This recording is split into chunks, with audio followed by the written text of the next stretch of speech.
Known as reapportionment, the process happens every 10 years following the U.S. Census. The group is tasked with proposing new ward boundary lines with the goal of getting an even number of voters within each ward. We had the benefit of a couple different maps, sample maps to look at tonight. The proposed new maps were shown to the committee and come with some positives and negatives.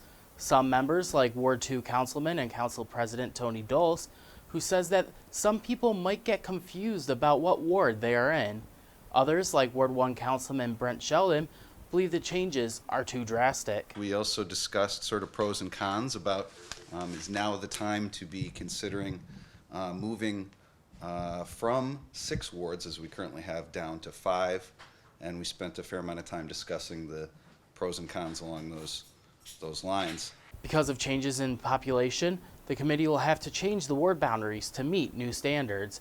While the state allows up to a 5% difference in population, the local commission would like to see the difference be within 1% or less. The committee plans to meet next week for a more in-depth look at the potential changes. Our next opportunity to look at the maps, we're going to try to hone in with greater detail on what the proposed changes might look like neighborhood to neighborhood. Based on the latest census numbers, most wards have seen population shifts, with the largest being Ward 1 losing 254 residents.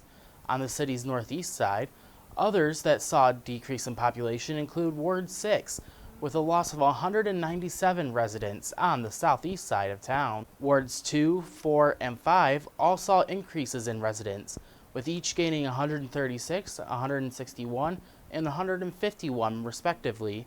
Meanwhile, Ward 3 noted a very small change, with an increase of just 5 residents. Once a map is chosen, there will be a vote on if it should be recommended to the City Council, who has final approval on the reapportionment process.